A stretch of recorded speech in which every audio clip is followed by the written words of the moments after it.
Are you thinking about the Knoxville, Tennessee area and East Tennessee in general, but you're not really sure if it's a good fit for you? Well, here's 5 reasons, plus a bonus, why you should not move to the East Tennessee area.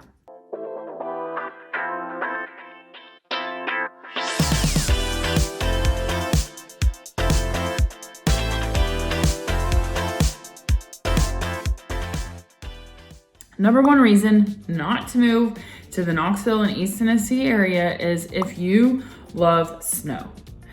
Recently, I did my research, and on average per year, we get 4 inches of snow in Knox County. 4 inches all year long, okay? That's not very much. And that's typically December through March. And even those days, like the average high is like in the 40s. So this is not the place to come if you want snow, if you're obsessed with snow, if you want to be in the snow, snowmen, snow cream, whatever. We don't have it here. So this is definitely not the place for you if you want snow. Number 2, okay, this is a little more serious than the snow situation, and this one's a bit more personal for me. Number 2 is the food scene here is like not breaking records. We don't have any we may have some award winners, but this is not the place to come if you want like gourmet, awesome bougie places to eat. And I say that and I used to live in Atlanta. I feel like Atlanta had awesome food, amazing food. You could have anything you wanted at any time, any place. Now, I grew up in Knoxville. I left in 2007, and I came back in 2012, okay? So I will say that growing up, it was like McDonald's, Applebee's, Chili's, like every Sunday we either went to Old Charlie's or the Shoney's, okay? So feel free to judge me, I'm from here, whatever, it is what it is. Oh, we also went to Old Country Buffet because my sister was obsessed with it and she's the youngest, so she got whatever she wanted. Anyways, it's fine, we're fine now. No, but seriously, the food scene here is not great. Now, we are seeing some increase in people that are one-offing it, that are not chains.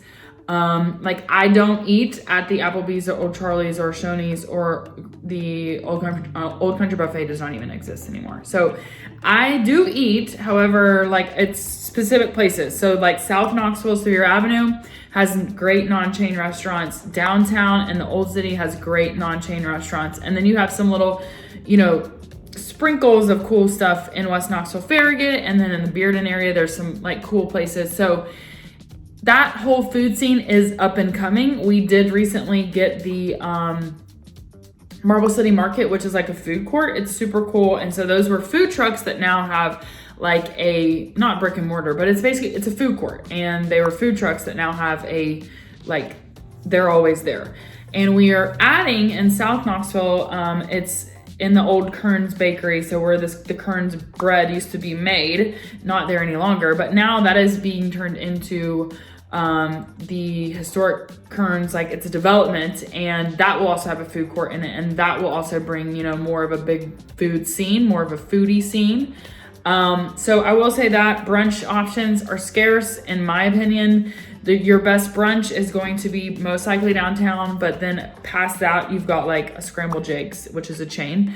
Now there's a place, it used to be called Holly's Gourmet, and it's on Bearden and Pharmacy. So, okay, I could name you off some places. Maybe that's I should do a video about places to eat brunch in Knoxville. Stay tuned.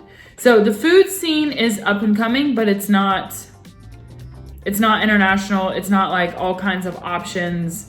You're not finding a bunch of I think we have the worst Italian food options here. Where are people eating Italian food? If you go on Facebook right now and you're where are you eating Italian food in Knoxville?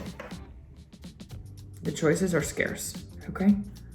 And don't trust what people are telling you. Anyways, that was number 2. Number 3 reason why East Tennessee and the Knoxville area may not be for you is if you're wanting a city that is completely walkable. That is not what this is. We are so spread out. It could take you 1 hour to drive from one end of the county to the other. This is not a walkable place. Now, there are pockets of walking trails. For example, Farragut has pockets of walking trails from one neighborhood to the other. They have a trailway system. There are parks that you can do that. Downtown, obviously, if you live downtown, you could walk. But in parts of South Knoxville, you can walk, but this is not a walkable city. Like hardly anyone's gonna be able to walk to school. You're not walking, okay? Also remember that it's mountainous, and I have even some clients who've moved here and they wanna walk their neighborhoods, but the neighborhood that they purchased a house in is too hilly for them. They hate it. They don't even walk in their own neighborhood. So, I mean, you know, just know that if you want flat and walkable, this is not for you. This is not the place for you. The number 4 reason why East Tennessee and the Knoxville area specifically may not be for you is the closest beach. If you're a speed demon, if you're speeding, if you're breaking the law, is like 5 hours away. We are not near a beach. We're 5 to 6 hours to Myrtle Beach, South Carolina, and the Carolina coast. You know, obviously 8 hours if you want to go down south, and even more. Like you can basically drive as long as you want to get to the tip of Florida. So we are not, and I think it's like 10 hours to Gulf Shores, 9 or 10 hours to Gulf Shores. So we are not, it's not like a 1 hour drive to get to the beach. Now, is it a 1 hour drive to the mountains? Yes. Depending on where you live in Knoxville, you could be 30 minutes to Dollywood, okay? But Dollywood is not the beach. So if you're wanting to be, you know, super close to the beach, you could make a day trip out of going to the beach and coming back. Not possible. We do have all kinds of water though, lakes and rivers, but we just don't have the coast here. Obviously we're you know, we're a huge state, but we don't touch any oceans. So if that's something that you require as a person, this is not for you. East Tennessee, Knoxville area is not for you. And number 5, if I kind of say this jokingly, but not jokingly. So East Tennessee is in the Eastern time zone. The rest of the state is central. So like Nashville is central time, Memphis is central time. If that is something you cannot handle, I don't think there's people that are like making moving decisions off this, but I bring this up because people always are surprised about the fact that we're in 2 different time zones. Well, the state is huge, it's long, and you know what I'm saying, okay? There's 2 different time zones. So that is something that like you're concerned about or you don't want to deal with. Just know that going into it, Knoxville is in Eastern time zone, and we're about an hour and a half-ish until we switch over to Central time. I will say that one time I got my husband and I tickets to the Nashville Predators hockey game, and I got the times confused. It very clearly on the ticket said it's like 7, okay? 7. Well, in my mind, whatever. We ended up being an hour late, which we should have been, whatever. So sorry I'm late. This time zone thing is even a problem for me, and I've been here almost my whole life, okay? So I'm just saying that is a deal breaker for you. Just know East Tennessee is in the Eastern time zone. And here is a bonus reason why, and I'm saying this jokingly, but also serious, why the East Tennessee and Knoxville area could be not so great for you is if you hate orange.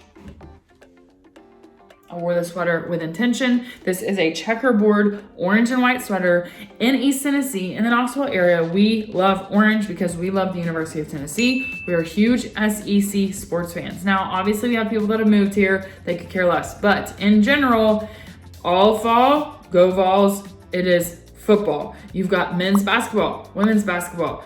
The baseball team is on the up and up. Like everything balls is happening. The track team has always killed it. Shout out to cross country. Anyways, I'm just telling you that if you're not into sports or you don't understand tailgating or you want to live downtown, except you don't ever want to be involved in any sort of game day traffic, then this is not the place for you, because this is a big part of like our city, our culture. It's just something that brings everyone here together. We even have the Vol Navy, and you can ride your boat down the Tennessee River and park it to go see the game. So we're definitely a sports SEC city. Keep in mind that the Tennessee Titans, the NFL team, they did not come here until 1998, I believe. So like people, like my husband, for example, he's a Pittsburgh Steelers fan. And people are like, well, how did that happen? Well, he's 47. So he was well into his, I can't do the math right now. You know what I'm saying. He was a grown person when the Titans came here. So it's not like he's all of a sudden going to become a Titans fan if he grew up watching the Steelers. So anyways, I mean, just bear in mind that being said, I bring that point up because University of Tennessee Knoxville has been here for a long time, is much more, there's much more history, it's much more of a staple of sports than, for example, even the Nashville Predators and the Tennessee Titans, like the professional teams that we have. So I will say that we're more orange than blue, if you know what I mean. I know the Titans are blue, and I know the Titans are doing well. No, nothing against the Titans. I'm just saying that, you know, the Knoxville East Tennessee area is very into their SEC sports, into the Volunteers. Go Vols. Again, I want to make this point. It's not bowls. Someone was like, what is it? Why do people, what's a Vol? It's like, no, it's short for volunteer. Tennessee Vols. Go Vols, Rocky Top. So anyhow, those are 5 plus a bonus reasons why East Tennessee and the Knoxville area specifically may not be a great fit for you. Let me know in the comments which one you think is most important and could be a deal breaker for you. And I will see you on the next video.